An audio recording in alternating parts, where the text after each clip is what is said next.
Hey YouTube, just wanted to touch base with you before this video. This is recorded on June 10th, so this is after the errata and changes have been made. So this was recorded way back in May 10th or May 19th, one of the 2 days. So this was the deck tech that was submitted, and just wanted to get it out there. I do think the deck is still viable. It's still perfectly fine. Definitely think that y'all should dig deep into finding rock variants, because Green-Black has a ton of really good cards right now. I know that I'm having fun with Sultai, and we'll be playing that on stream here and there, just for enjoyment of it. So this is the deck. It has not changed much, but do know that now you don't just get to cast Gyruda. You have to, pay the 3, put in your hand, but it still works. So yeah, this is the deck. Hope you guys enjoy it, and hopefully there'll be more deck techs to come. Check out the Patreon if you want to get involved in these deck techs. Enjoy the video.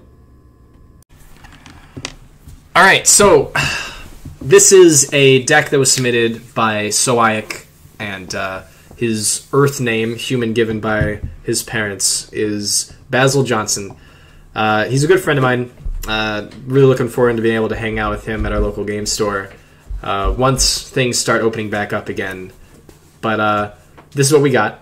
And so a little precursor before we go into this deck and what it is that the way that you get here is to be a Tier 3 or higher Patreon. And if you're a Tier 3 or higher Patreon, then you can submit a deck once per stream, and I will throw it up here, put your name up here. If there's anything you want me to talk about it in specific, I will. You can write me a script. That's perfectly fine, as long as it's clean and family friendly. Then I will talk about the deck, explain my thoughts on it, and just do a regular deck tech moving forward. I'll also open it up to the provider of the deck tech if they want to, in chat, to type anything they want about the deck, and tell me if I'm wrong about something, anything like that. So another shout out from my Patreon. And yeah, this is what Tier 3 gets you for $5 a month. So 15 minutes of my personal stream for you. Also, this will be uploaded to YouTube, and you'll get views there as well. So this is it. This is the deck. So let's talk about what we got here. This deck is our proof, or Soaik's most and foremost, proof that the rock is always and will always be playable in every single format. The rock is super strong. The premise of the rock is just mid-range value, good creatures, beat downs, get there. And that is essentially what this deck is. So, look at it. It's right there. It's right there. Let's look at the deck. So, the premise of this deck is to, first of all, play all even cards so that we can take advantage of Gyruda in the sideboard, and to also bolster the idea that we want to try and get 4-mana big, powerful plays, whether they be a Planeswalker or a creature, down on turn 3. And so the way we start that is with our 2-mana ramp creatures. And so for that package, we have 4 Paradise Druid, mainly because they're currently one of the best mana ramp creatures that we can have right now, because they can't be killed until after you use them. So they pretty much ensure that you will be able to play your 4-drops with, of course, barring any form of sweepers that your opponent might have, or say they have ways to remove hexproof, which this current standard format does with the new spear that gives trample and lifelink and can pay 1 to remove hexproof. It's a really strong card, and I enjoy it because I have a trouble with boggles from time to time, so it's nice for some of the decks I play in Modern. But so yeah, we have Paradise Druid, and to also aid in that plan, we run 3 Skull Prophets. Skull Prophet's just fantastic. It's a 3-1 instead of a 2-1. It is a wonderful beater. It doesn't have the protection that Paradise Druid has, so you run the risk of, losing it on turn 2 or right before you can cast your spell on turn 3 if they, shot it down before your main phase 1. So that's the bummer. But it has the added effect of being able to fill up your graveyard. which is nice, you know, if you need it be. Though for this deck, we don't really abuse the graveyard really at all outside of Gyruda, and since Gyruda only brings back the creatures that it put there, I would suggest you not mill in this deck. Just use it for the ramp and potentially the 3-1 beats. So after we talk about our 2-mana ramps, we go into the 4-mana play. Now we do have other 2-mana things in the deck, but this is kind of the bulk of it. 2 mana on turn 2, 4 mana drop on turn 3, and we have a wonderful selection. 3 of the best 4 drops, 4 green black, or in this case they're just all green, but they're the best creatures right now. We have Nightpack Ambusher, which is of course the hallmark card of Simic Flash. Some Temur Reclamation decks are playing it main board now.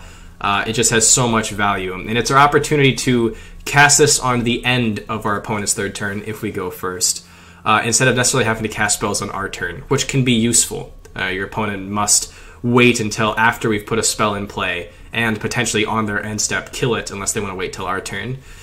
But that's how powerful it is. And so Nightpack Ambusher, every end step, if you haven't cast a spell that turn, on your turn specifically, it creates a wolf, and it just keeps going wide, and it just grinds out value.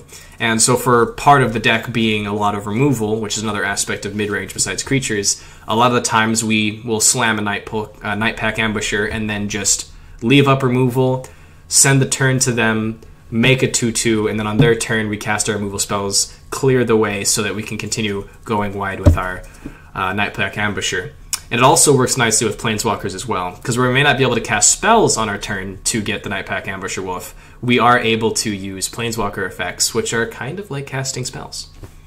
The next one we have is Questing Beast, and Questing Beast is just a house and a half with a wall of text. Super strong, 4 mana, 4/4 haste, vigilance, death touch.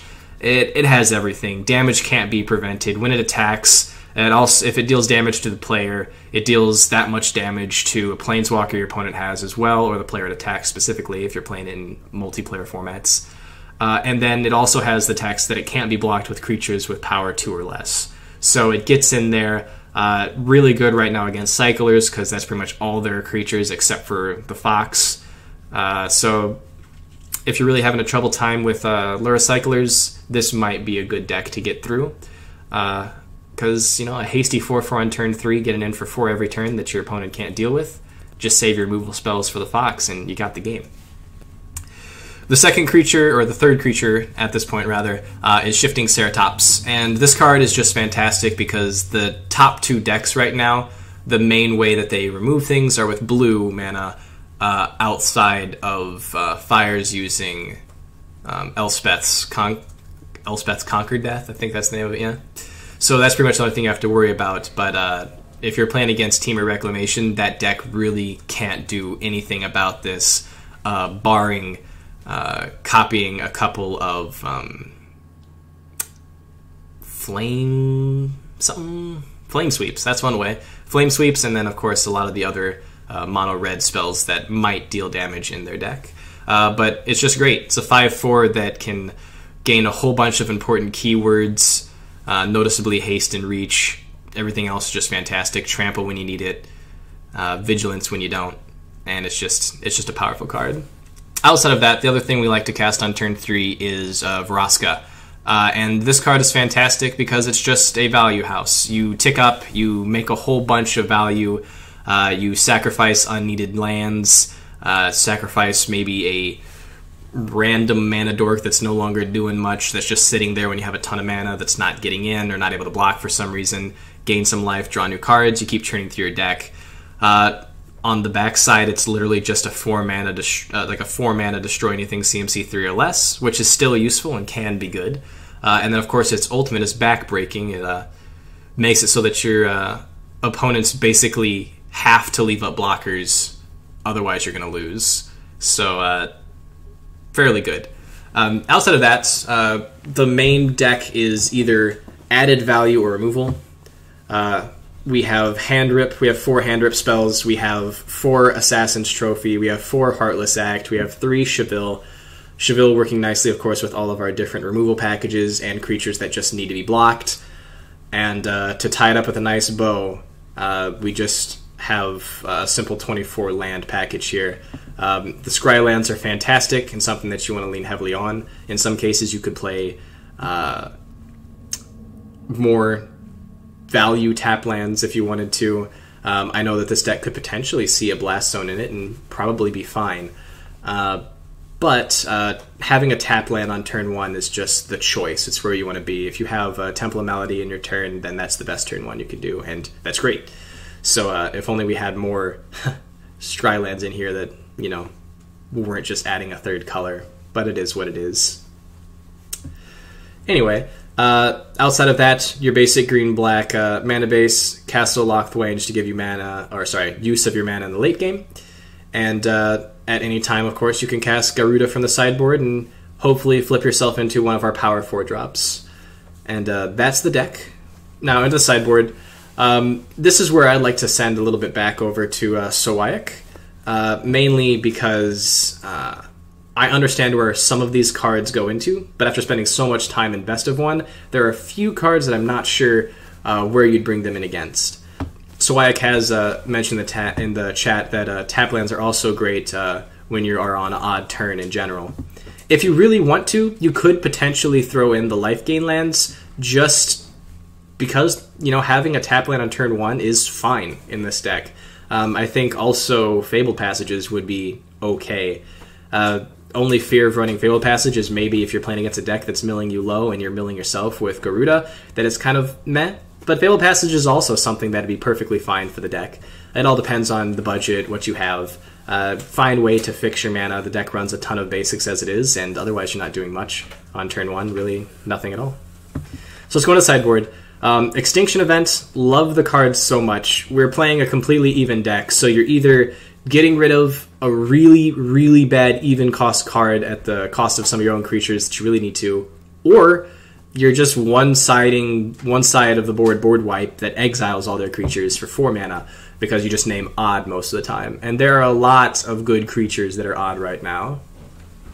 Outside of here, for Leyline of the Void, so many Graveyard Matters decks, cycling for one of them, even Temur Reclamation, or pretty much any deck that has 0 can be a problem in the late game. That's where they get most of their value.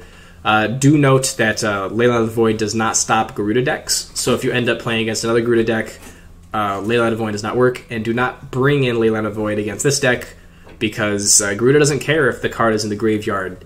It just mills 4, and then from the 4, no matter where it ends up after it mills, one of those can go into your deck. So that's also great because you can play Leyline of Void and still grab your opponent's creature if you want to, because it doesn't matter if it's exiled. Onto that, we have Back to Nature, or... Why can't I see what that card is? It's the one that either destroys an artifact enchantment, or you can cycle it to draw a card, I believe. Return to Nature, that's what it is. I don't know why it said Back to Nature. Return to Nature.